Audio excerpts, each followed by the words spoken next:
প্রিয় শিক্ষার্থী, আসসালামু আলাইকুম। আজকে আমরা পড়ব ইউরোকড ডাটা উপপর্বের শ্রেণীবিন্যাস। তো দেখো, ইউরোকড ডাটা নাম কেন হলো? এই ইউরো শব্দের অর্থ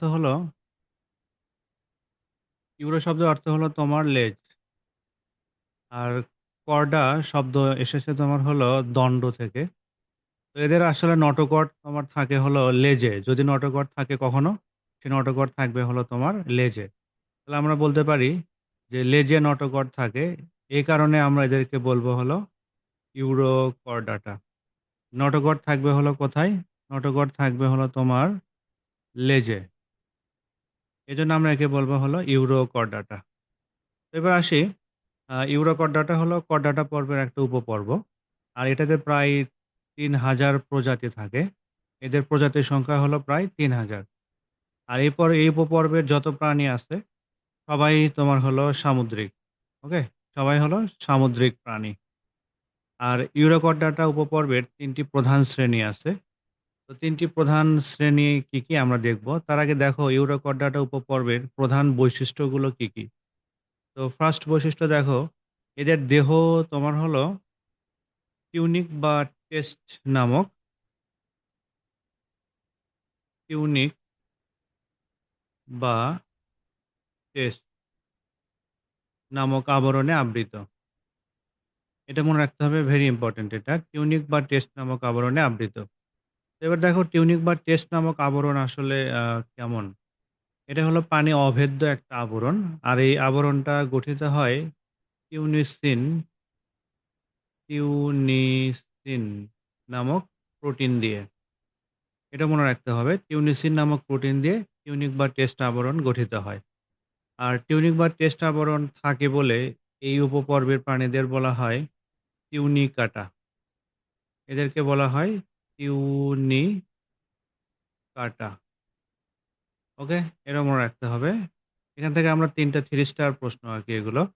তাহলে এদের দেহ টিউনিক বা টেস্ট নামক আবরণে আবৃত থাকে। টিউনিক বা টেস্ট নামক আবরণ হলো তোমার এমন একটা আবরণ যেটা পানি অভেদ্য। আর এটা গঠিত হয় টিউনিসিন নামক প্রোটিন দিয়ে। আর এই টিউনিক বা টেস্ট আবরণ থাকার কারণে এদেরকে বলা হয় টিউনিকাটা। এই ৩ টা এমসিকিউ অত্যন্ত ইম্পোর্টেন্ট। এটা মনে রাখতে হবে আমাদের। এবার আসি, এদের তোমার ফিল্টার ফিডিং দেখা যায়। এদের খাদ্য গ্রহণ হলো তোমার ফিল্টার ফিডিং। তাহলে এদের খাদ্য গ্রহণ হলো কেমন?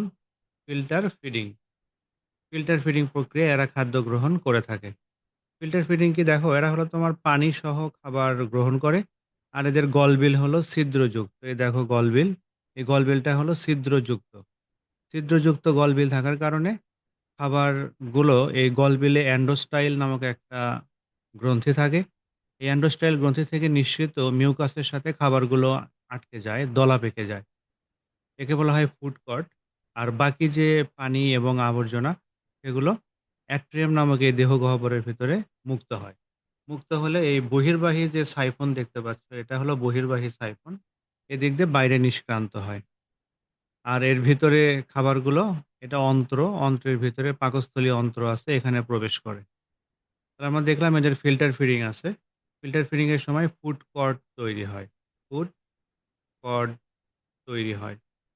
আর ফিল্টার ফিডিং এ ইম্পোর্টেন্ট বিষয় হলো মনে রাখতে হবে ছিদ্রযুক্ত গলবিল আছে। এদের গলবিল হলো ছিদ্রযুক্ত। তাহলে এদের গলবিল হলো কেমন? ছিদ্রযুক্ত। তো ছিদ্রযুক্ত গলবিলের সাহায্যে এদের সবগুলো তোমার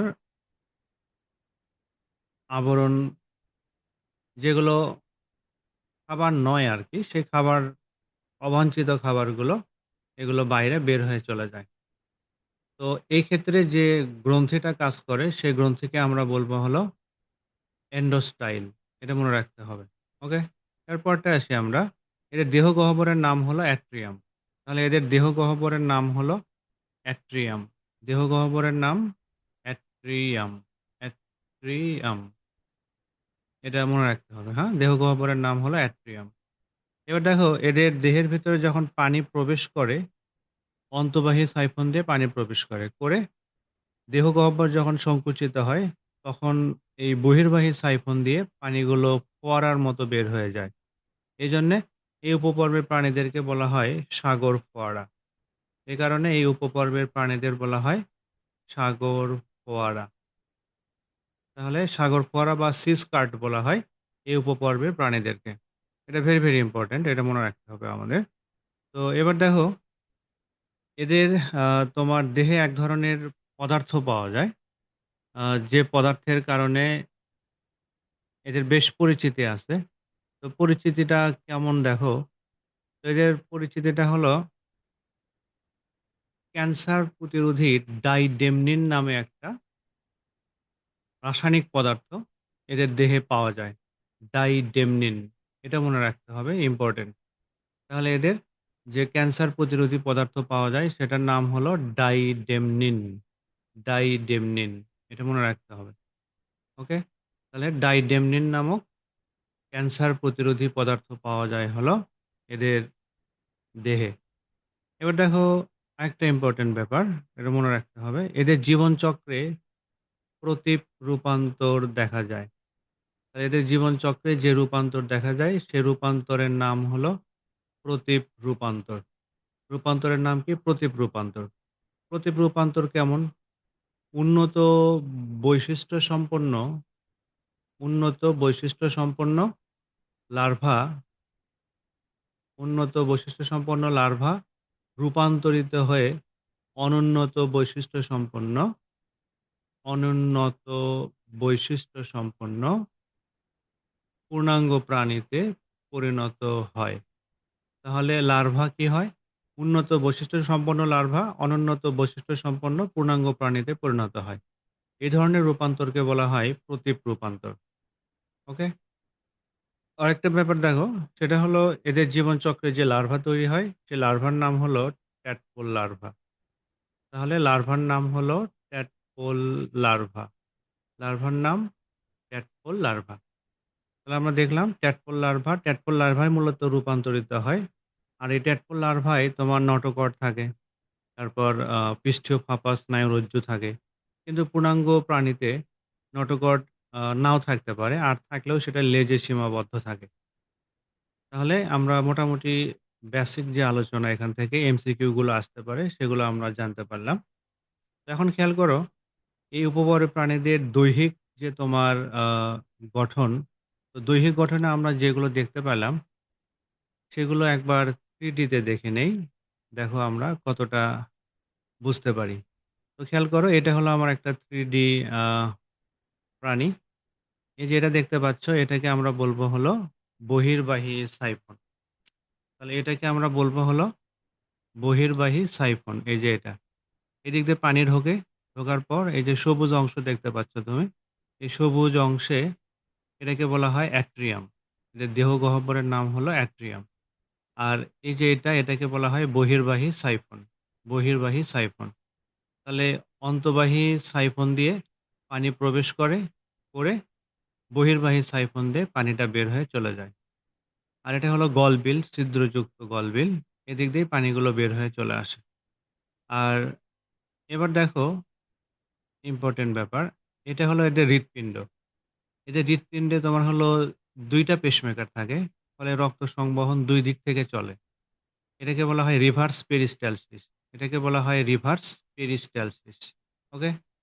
এবার দেখো এদের গলবিলের আ যে থলির মতো অংশ, এই থলির মতো অংশের সাথে এই যে নল যুক্ত আছে, এটাকে বলা হয় তোমার খাদ্যনালী। আর এইখানে আমরা দেখতে পাচ্ছি হলো এটা ওদের পাকস্থলী এবং অন্ত্র। এই পাকস্থলী অন্ত্র থেকে মলমূত্রগুলোও মূলত এই অ্যাট্রিয়ামের মধ্যে আসে। আসলে এটাও বহির্বাহী সাইফন দিয়ে বাইরে বের হয়ে চলে যায়। আর এদের এই যে আইলের মতো যে গঠন দেখতে পাচ্ছ, এটাকে তোমার বলা হয় হলো এন্ডোস্টাইল। তাহলে গলবিলের ছিদ্রগুলো ভালো করে দেখো। এই যে গলবিলের ছিদ্র দেখানো হচ্ছে এগুলো। আর গলবিলের সাথে এটা হলো এন্ডোস্টাইল। এন্ডোস্টাইল থেকে তোমার বিভিন্ন আঠালো পদার্থ ক্ষরণ হয়, যেগুলো ফুডকট তৈরিতে সাহায্য করে। ফুডকট তৈরিতে সাহায্য করে। ওকে? তাহলে মোটামুটি এদের দৈহিক গঠন সম্পর্কে আমরা জানলাম। তো আমরা এবার আবার স্লাইডে ফিরে যাই। স্লাইডে আবার দেখি কি, কি আমরা পড়তেছিলাম। ওকে। এবার আসি এই ইউরোকর্ডাটা উপপর্বের শ্রেণীবিন্যাসে ৩ টি প্রধান শ্রেণী দেখা যায়। ৩ টা প্রধান শ্রেণীগুলো কি, কি? সেগুলো আমরা এখন দেখব। তো ১ম শ্রেণীকে আমরা বলব হলো অ্যাসিডিয়াসিয়া, অ্যাসিডিয়াসিয়া। অ্যাসিডিয়াসিয়ার বৈশিষ্ট্য এই ইউরোকর্ডাটা উপপর্বের যে বৈশিষ্ট্য আমরা পড়ছি, তার বেশিরভাগই হলো এদের বৈশিষ্ট্য। এখান থেকে বেশি মনে রাখা লাগবে, এদের দেহটা তোমার হলো অন্তবাহী সাইফন আছে একটা, আরেকটা হলো তোমার বহির্বাহী সাইফন আছে। এটা অন্তবাহী সাইফন, আর এটা হলো বহির্বাহী সাইফন। এদেরও সাগর ফোয়ারা বলা হয়, সাগর ফোয়ারা বলা হয়, সাগর ফোয়ারা বলা হয়। আর এদের পূর্ণাঙ্গ প্রাণী হলো নিশ্চল। পূর্ণাঙ্গ প্রাণী হলো নিশ্চল। কিন্তু লার্ভা হলো সচল। এদের লার্ভা হলো সচল। তাহলে পূর্ণাঙ্গ প্রাণী হলো তোমার নিশ্চল, কিন্তু লার্ভা হলো কেমন? সচল। ওকে? এবার খেয়াল করো, এদের অত্যন্ত গুরুত্বপূর্ণ আরেকটা বৈশিষ্ট্য, সেটা হলো এদের টিউনিক বা টেস্ট আবরণ অত্যন্ত শক্তিশালী এবং বেশ উন্নত মানের টিউনিক বা টেস্ট আবরণ। আমরা আগে পড়েছি টিউনিক বা টেস্ট আবরণ, আলোচনা না করি। তো তারপরে দেখা যাক, এদের পূর্ণাঙ্গ অবস্থায় কোনো নটোকর্ড থাকে না। পূর্ণাঙ্গ অবস্থায় নটোকর্ড থাকে না। পূর্ণাঙ্গ অবস্থায় নটোকর্ড থাকে না, থাকে না। ওকে? কিন্তু লার্ভা অবস্থায় নটোকর্ড থাকে। প্রতিপ্রূপান্তরের মাধ্যমে নটোকর্ড তোমার বিলুপ্ত হয়ে যায়। আর প্রতিপ্রূপান্তরের সময় ৯০ ডিগ্রি কোণে অঙ্গ-প্রত্যঙ্গের ঘূর্ণায়ন ঘটে। তাহলে প্রতিপ্রূপান্তরের সময় ৯০ ডিগ্রি কোণে কি হয়? তোমার অন্ত্রের বিভিন্ন অংশ, তারপর হলো দেহের অন্যান্য অংশগুলো ৯০ ডিগ্রি কোণে ঘুরে যায় প্রতিপ্রূপান্তরের সময়। আর এক্সাম্পল হলো অ্যাসিডিয়া। একটাই বেশি মনে রাখা লাগবে। অ্যাসিডিয়া হলো বেশি ইম্পোর্টেন্ট। আর বাকিগুলো এত ইম্পোর্টেন্ট না, এগুলো না পড়লেও চলবে। তো এবার আসি ২য় শ্রেণী হলো থ্যালিয়াসিয়া। তো থ্যালিয়াসিয়া এরা হলো পূর্ণাঙ্গ অবস্থায় সাঁতারু বা সন্তরণশীল বলতে পারো, চলতে পারে। সাঁতারু বা সন্তরণশীল। অর্থাৎ এরা পূর্ণাঙ্গ অবস্থায় সাগরে ভেসে বেড়ায়, চলতে পারে। আর পূর্ণাঙ্গ দেহে এদের দেখা যায় হলো তোমার এরকম অনুপ্রস্থ পেশি দেখা যায়। এই দেখো, এগুলো হলো অনুপ্রস্থ পেশি। তো এরকম অনুপ্রস্থ পেশি দেখা যায় হলো তোমার পূর্ণাঙ্গ প্রাণীতে। অনুপ্রস্থ পেশি দেখা যায়। অনুপ্রস্থ পেশি দেখা যায়। তো এটা মনে রাখা লাগবে। অনুপ্রস্থ পেশি দেখা যায়। আর এদের বায়োলুমিনাস অঙ্গ আছে। বায়োলুমিনাস, বায়োলুমিনাস অঙ্গ আছে। যা গভীর সমুদ্রের মধ্যে এরা জ্বলজ্বল করে আলো উৎপাদন করতে পারে। বায়োলুমিনাস অঙ্গ, এটা মনে রাখা লাগবে। এখান থেকে সব বৈশিষ্ট্য ভুলে গেলেও সমস্যা নেই। এটা মনে রাখতে হবে। বায়োলুমিনাস অঙ্গ থাকে।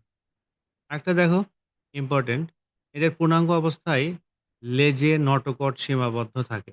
এদের নটোকট থাকে হলো লেজে। লেজে নটোকট সীমাবদ্ধ থাকে।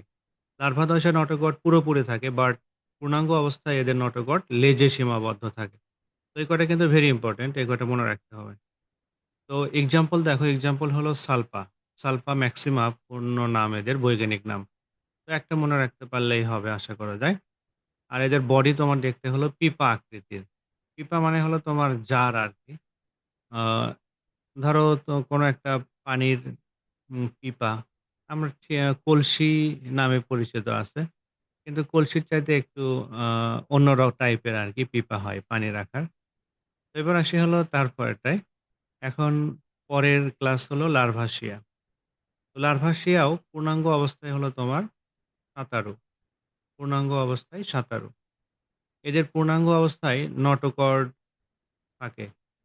পূর্ণাঙ্গ অবস্থায় নটোকর্ড থাকে এবং নার্ভ কর্ড বা পৃষ্ঠীয় ফাঁপা স্নায়ুরজ্জু এটাও থাকে। তাহলে এদের নটোকর্ডও থাকে এবং নার্ভ কর্ডও পূর্ণাঙ্গ অবস্থায় থাকে। এটার এক্সাম্পল হলো তোমার ওকিও প্লিউরা। ওকিও প্লিউরা একটা মনে রাখলেই হবে। আর আরেকটা বৈশিষ্ট্য মনে রাখতে পারো, এদের বহির্বাহী এবং বহির্বাহী সাইফনটা তোমার উন্নত, কিন্তু অন্তবাহী সাইফন বেশি উন্নত নয়। তাহলে হয় বহির্বাহী সাইফনটা হলো এদের উন্নত, বাট অন্তর্বাহী সাইফনটা অতটা উন্নত নয়। তো এবার আমরা যাচ্ছি হলো এই ৩ টা যে আমরা ক্লাস করলাম, ৩ টা ক্লাসের মধ্যে আ এই ছকটা তোমার জন্য খুবই ইম্পোর্টেন্ট। এই ছকটা ভালো করে মনে রাখতে হবে। তাহলে আকৃতি হলো থলির মতো অ্যাসিডিয়াসিয়া, থ্যালিয়াসিয়া এদের আকৃতি হলো এই যে পিঁপের মতো বা লেবুর মতো আরকি। আর এরা দেখতে হলো ব্যাঙাচির মতো লার্ভাসিয়া। লার্ভাসিয়া দেখতে হলো ব্যাঙাচির মতো। লার্ভার মতো এজন্য ব্যাঙাচির মতো দেখতে। অর্থাৎ ট্যাডপোল লার্ভার মতো দেখতে। তুমি এটাও বলতে পারো। এদের দেহ দেখতে হলো ট্যাডপোল লার্ভার মতো। ব্যাঙাচিকে ট্যাডপোল লার্ভা বলা হয়। এবার সে আবাসস্থল এরা সবাই সমুদ্রে থাকে। ঠিক আছে? কিন্তু অ্যাসিডিয়া মনে করো এটা হলো তোমার স্থির। বাট থ্যালিয়াসিয়া এরা হলো সমুদ্রের পানিতে মুক্তভাবে সাঁতার কাটতে পারে, সাঁতারু। ঠিক আছে?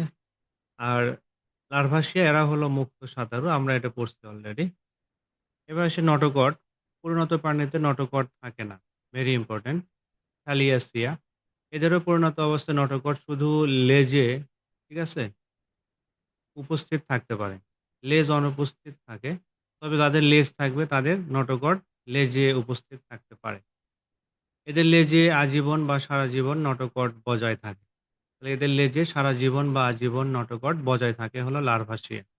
এটাও মনে রাখা দরকার। এক্সাম্পল আমরা অলরেডি পড়ে ফেলেছি। সালফা ম্যাক্সিমা এটা মনে রাখা লাগবে। অ্যাসিডিয়া ম্যান্টুলা এটা মনে রাখতে হবে।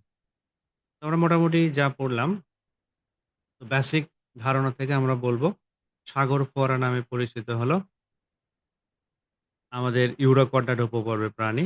এদের দেহে ডাইডেমনিন নামে তোমার হলো রাসায়নিক পদার্থ পাওয়া যায় যেটা ক্যান্সারের চিকিৎসায় ব্যবহার করা হয়। এদের জীবনচক্রে প্রতীপ রূপান্তর দেখা যায়। এটাও ইম্পোর্টেন্ট।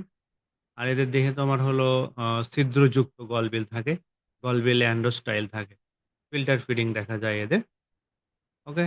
তাহলে মোটামুটি বেসিক গুলো ভালো করে মনে রাখতে হবে। এবার আসি হলো তার পরের আলোচনায় আমরা যাই। এবার পড়বো হলো আমরা সাবফাইলাম সেফালোকর্ডাটা। আগের সাবফাইলাম ছিল তোমার ইউরাকর্ডাটা, এবার হলো সেফালোকর্ডাটা। তো গ্রিক শব্দ কেফালি মানে হলো হেড বা মস্তক। আর কর্ডা মানে হলো কর্ড বা দণ্ডও বলতে পারো। তাহলে এদের নটোকট তোমার হলো আ লেজের আগেরটার ছিল লেজে, কিন্তু এদের নটোকট হলো তোমার মস্তক থেকে লেজের দিকে থাকে।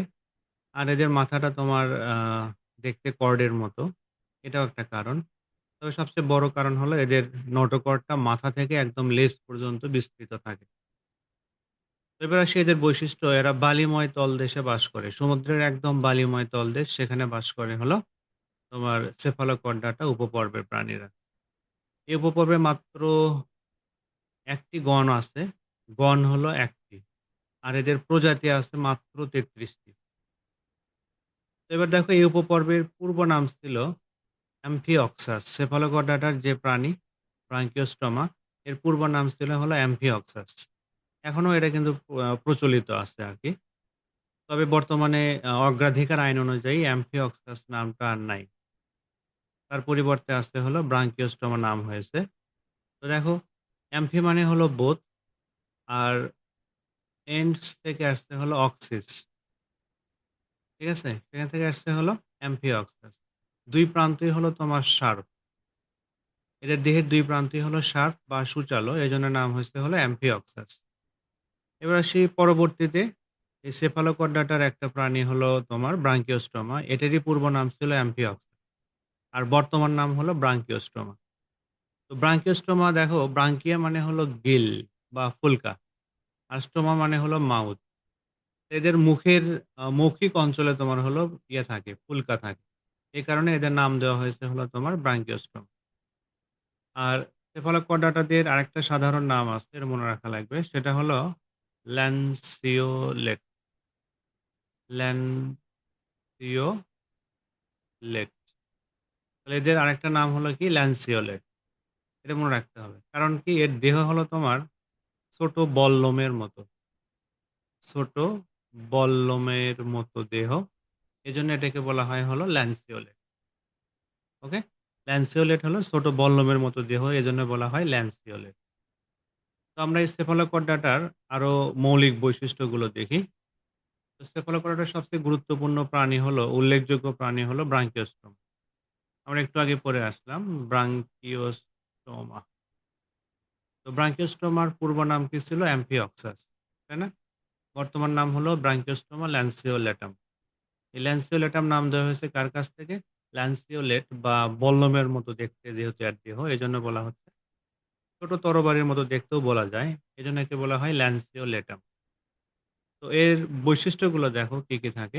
সেখান থেকে সবচেয়ে ইম্পোর্টেন্ট যেটা মনে রাখা লাগবে, এদের নটোকর্ড এবং নার্ভ কর্ড অর্থাৎ পৃষ্ঠীয় ফাঁপা স্নায়ুরজ্জু, নটোকর্ড প্লাস হলো তোমার নার্ভ কর্ড ২ টাই আজীবন অপরিবর্তিত থাকে। ২ টাই আজীবন অপরিবর্তিত থাকে। এটা মনে রাখা লাগবে। ২ নাম্বার হলো এদের দেহের সম্মুখ অংশে দেখো সম্মুখ অংশে থাকে হলো ওরাল হুড। ওরাল হুডে এই অংশগুলোকে বলা হয় হলো ওরাল শিরাই বা ওরাল সিঁড়ি বলা হয়। এই পুরোটা হলো ওরাল হুড, এগুলো হলো ওরাল সিঁড়ি। আর এখানে তোমার থাকে হলো হুইল অর্গান। এখানে থাকে হলো হুইল অর্গান বা চক্র অঙ্গ, সিলিয়া যুক্ত অর্গান এটা। তাহলে আবার দেখো এদের মৌখিক অঞ্চলে থাকে হলো ওরাল হুড।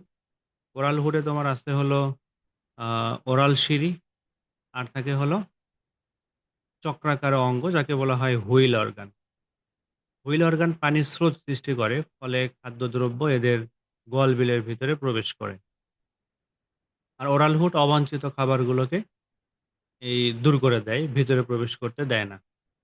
ঠিক আছে? ওরাল সিঁড়ির সাহায্যে তোমার অবাঞ্ছিত খাদ্য কণাগুলোকে বা যেটা খাবার নয় সেগুলোকে বাইরে বের করে দেয়। এবার দেখো এদের গলবিলও ছিদ্রযুক্ত। এদের গলবিলও এন্ডোস্টাইল থাকে।